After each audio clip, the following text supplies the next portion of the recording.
La madrugada del 31 de octubre de 2002, poco después de la medianoche, la policía recibió una llamada de emergencia desde una vivienda ubicada en el barrio Campo Belo, en la zona sur de la ciudad de Sao Paulo, Brasil. Aunque existía la sospecha de que pudiera tratarse de una falsa alarma, las autoridades decidieron enviar una patrulla para verificar la situación. Al llegar al lugar, los agentes encontraron en la acera a una joven de 18 años, su novio de 20 y el hermano menor de ella, de 15 años. Los tres aseguraron que acababan de regresar a la vivienda y que habían encontrado la puerta principal abierta. Explicaron que a ellos les pareció tan extraño que prefirieron llamar a la policía antes de entrar para comprobar si ocurría algo. Los oficiales ingresaron a la residencia y comenzaron a inspeccionar el primer piso, sin encontrar indicios de que hubiera alguien en el interior. Sin embargo, al subir al segundo nivel y entrar en el dormitorio principal, se encontraron con una escena estremecedora. Sobre la cama yacían los cuerpos sin vida de Manfred y Marisa von Richthofen. Ambos habían sido asesinados mientras dormían, tras recibir múltiples golpes en la cabeza con un objeto contundente. Soy José Manuel Arrieta. Suscríbete ahora y no te pierdas un episodio nuevo todos los lunes. Bienvenido.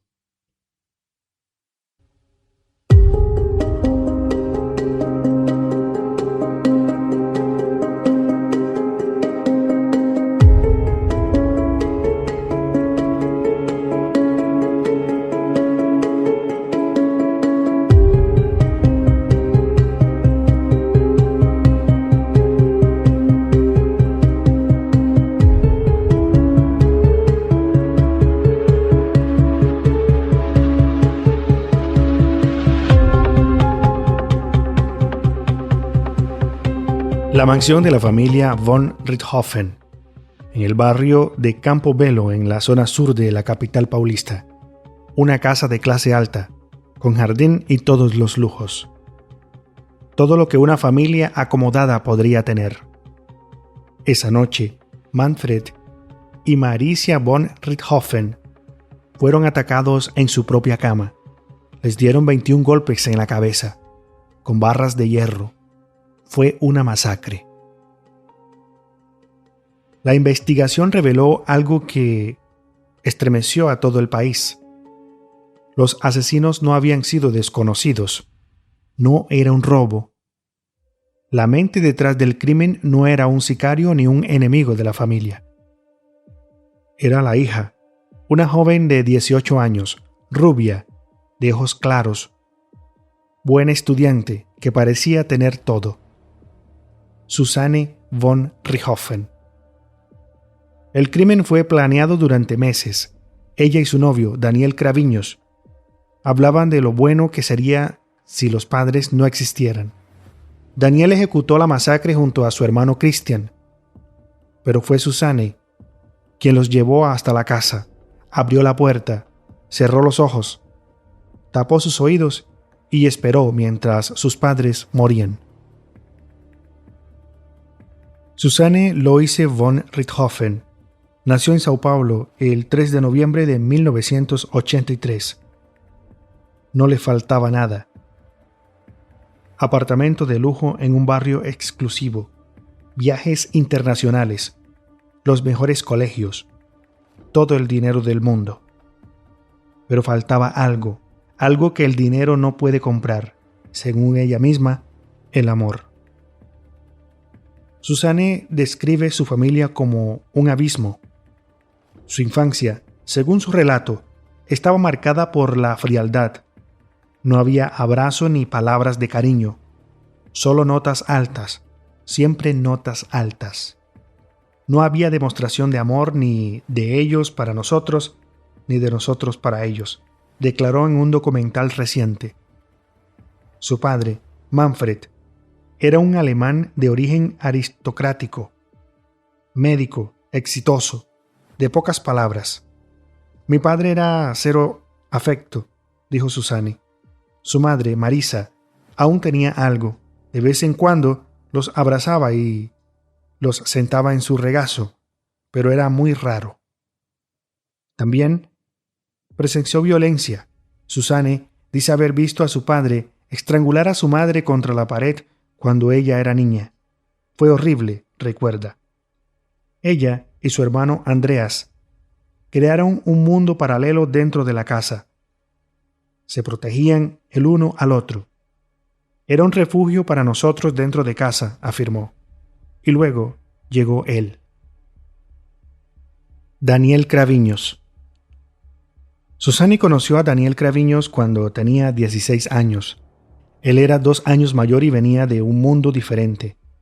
No tenía la misma posición económica, pero le ofreció algo que sus padres no le daban: libertad. Susanne empezó a tener una vida doble. Le decía a sus padres que iba a clases de karate, pero en realidad iba a la casa de Daniel. Alquilaban autos y recorrían toda la costa de Sao Paulo. Daniel me mostró el mundo que yo quería vivir, afirmó. Sus padres se oponían al noviazgo. Maricia, en particular, decía que Daniel la iba a arrastrar al fondo del pozo. Susanne empezó a fumar marihuana, luego éxtasis. Las drogas y la rebeldía hicieron que el conflicto se intensificara. Hubo un momento en que su padre, enfurecido, le dio una bofetada tan fuerte que le giró la cara. Mi papá nunca me había pegado, declaró. El punto de inflexión, según Susanne, ocurrió en agosto de 2002. Sus padres viajaron a Europa por un mes. Daniel se mudó a la mansión de los von Richthofen. Fue un mes de libertad total, un sueño que no quería que terminara. Era todo el día sexo, drogas y rock and roll.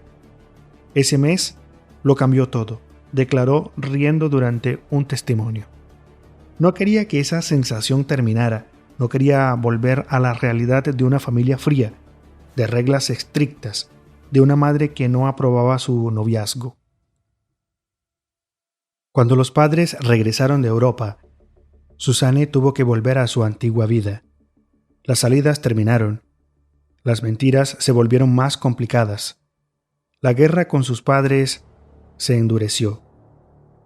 Y entonces comenzaron las conversaciones. Susanne dijo que no hablaba directamente de matar a sus padres. Decía que sería muy bueno si ellos no existieran. Fue gradual. Primero fueron quejas, luego deseos, hasta que la idea comenzó a tomar forma real. Daniel y su hermano Christian planearon la ejecución. Susanne, según su versión, aceptó. Los llevó a su casa. Sabía lo que iba a pasar, pero afirma que no participó en la ejecución directa de sus padres, ni en la preparación de las barras de hierro. Yo no construí el arma del crimen, no tengo nada que ver con eso. Acepté. Los llevé a mi casa. La culpa es mía. Claro que es mía, admitió.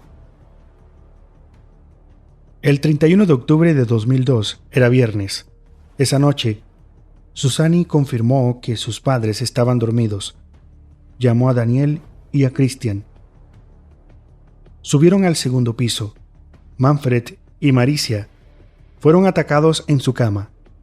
Sufrieron múltiples golpes en la cabeza, con tal violencia que las barras de hierro se doblaron. Susanne esperó abajo. Escuchó los golpes.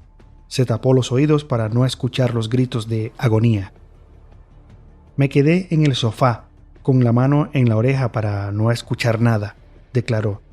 Yo no estaba en mí, era como un robot. Cuando todo terminó, el impacto fue inmediato. Susanne sabía lo que había hecho, lo que había permitido, pero ya no había vuelta atrás. Después de los asesinatos, la escena del crimen fue alterada. Susanne y los hermanos Craviños movieron objetos, escondieron dinero y algunos dólares fueron llevados para hacer creer que se trataba de un robo. La casa fue revuelta. Querían que pareciera un latrocinio. Pero el plan no funcionó. La policía notó inconsistencias. No había señales de entrada forzada. Los vecinos no vieron nada sospechoso. Y lo más revelador, la hija estaba en la casa cuando ocurrió el crimen. Según la delegada Cynthia Tukunduva, que investigó el caso, Suzanne fue encontrada en una fiesta en la casa de la familia poco después del crimen, de bikini, fumando, tomando cerveza. Presentaba el lugar como si fuera un museo de la familia. Suzanne niega rotundamente esta versión. No había condiciones de hacer una fiesta en esa casa. La casa olía a sangre, declaró Suzanne. El conflicto entre su versión y la de la policía nunca ha sido resuelto. El juicio se llevó a cabo en 2006. Suzanne, Daniel y Christian fueron juzgados juntos. La defensa de Suzanne alegó que ella fue manipulada por Daniel Craviños, acusando el poder de la virginidad. Argumentaron que Daniel había sido su primera pareja sexual y que existía un dominio mental de él sobre ella. Además, señalaron el consumo de drogas y la presión psicológica ejercida por Daniel, a quien acusaron de esclavizarla. El jurado no compró la versión. Suzanne fue condenada a 39 años y 6 meses de prisión por el asesinato de sus padres y por fraude procesal. Daniel Craviños también fue condenado a 39 años. Su hermano Christian recibió 38 años. Suzanne pasó más de 20 años en prisión. En 2015, obtuvo el régimen semiabierto. En enero de 2023, finalmente, el régimen abierto. Con su nueva libertad, Suzanne se mudó a Braganza Paulista. Se casó con el médico Felipe Muniz. Y en un documental de Netflix titulado Suzanne vai falar, pendiente de estreno, ella cuenta su versión de la historia, la frialdad de sus padres, el abismo en la relación familiar, el papel que jugó la ausencia de afecto en su decisión. Suzanne también afirma que ha sido perdonada. Cuando miro a mi hijo, tengo la certeza de que Dios me ha dado el perdón, afirmó. Aquella Suzanne se quedó en el pasado. La sensación que tengo es que ella murió junto a mis padres. Tras la muerte de los padres de Suzanne, todos sus bienes quedaron a nombre de su tío Miguel, un médico que falleció en 2026. Suzanne se vio envuelta en una disputa judicial por su herencia, valorada en alrededor de 5 millones de reales, moneda oficial de Brasil. La prima de Suzanne, Silvia González Magnani, acusó a Suzanne de haberse apropiado de diversos bienes de la casa de su tío: una lavadora, un sofá, una bolsa con documentos, un automóvil. Según el boletín de ocurrencia, Suzanne habría entrado en la casa y retirado los objetos. Suzanne afirmó que había soldado el portón para proteger la propiedad. Su prima no le creyó. Ahora, Suzanne es investigada por el presunto delito de furto.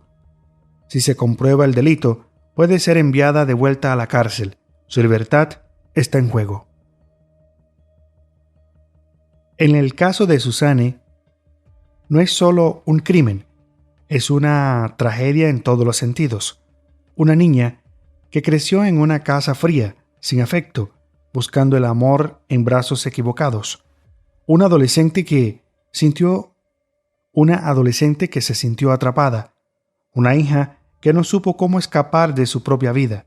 Suzanne planeó la muerte de sus padres, los llevó a su casa y, aunque afirma que no participó directamente, aceptó la masacre. Luego fue condenada, cumplió más de 20 años de prisión. Salió, formó una familia, aseguró que la Suzanne de aquel entonces ya no existe, pero la justicia la sigue persiguiendo y la pregunta sigue en el aire. ¿Puede una persona que planea y permite el asesinato de sus padres ser realmente perdonada? ¿El tiempo y el arrepentimiento pueden borrar una mancha tan profunda? Esa es la pregunta que Susanne von Richthofen nos dejó. Ahora, hablemos del hermano de Susanne, Andreas von Richthofen. Fue la otra gran víctima del caso. Tenía tan solo 15 años cuando su hermana mandó a matar a sus padres y su vida nunca volvió a ser la misma. Hoy, Andreas vive una vida completamente opuesta a la que alguna vez tuvo como heredero de una fortuna. Andreas eligió un camino de aislamiento total. Vive solo en una propiedad rural en la ciudad de São Roque, en el interior de Sao Paulo. La propiedad está en un estado de abandono y él raramente se deja ver por los vecinos, llevando una vida extremadamente reservada y sin acceso a internet o teléfono celular. Su vida no siempre fue así. Andreas llegó a tener una carrera académica prometedora. Se graduó en farmacia y bioquímica por la Universidad de Sao Paulo y también completó un doctorado en química orgánica en 2015. Sin embargo, en algún momento después de sus estudios, decidió abandonar el mundo académico y apartarse de la sociedad.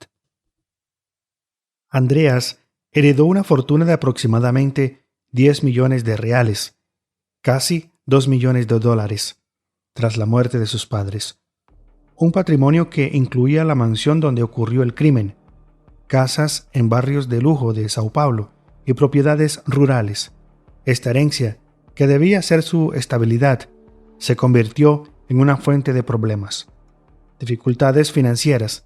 A pesar de la fortuna inicial, Andreas acumuló una deuda de aproximadamente 500,000 reales por impuestos atrasados y cuotas de condominio, enfrentando alrededor de 24 acciones judiciales. Parte del patrimonio está en riesgo de perderse o ya ha sido vendido por debajo del valor de mercado. Años de trauma y presión llevaron a Andreas a una serie de episodios graves. Surto psicótico y adicción. En 2017, fue detenido en un episodio de surto psicótico, invadiendo una casa en la zona sur de Sao Paulo. Esto lo llevó a ser internado por problemas de dependencia de alcohol y drogas. Ruptura definitiva con Suzanne, aunque hubo un breve intento de contacto años después del crimen. La relación entre los hermanos se rompió. En una aparición pública en 2024, Andreas afirmó categóricamente que no quiere contacto con su hermana y que no la perdona. La gota que colmó el vaso fue una visita de Suzanne con su hijo recién nacido a su casa en San Roque en 2025. Él se negó rotundamente a verla y amenazó con llamar a la policía. El caso de Andreas muestra cómo una misma tragedia puede destrozar la vida de dos personas de formas opuestas. Suzanne intenta rehacer su vida, casándose y yendo a la universidad. Andreas, en cambio, se ha convertido en un ermitaño, un recordatorio silencioso de la destrucción que su hermana causó en la familia. Una historia de abandono intelectual que contrasta profundamente con la vida que lleva hoy.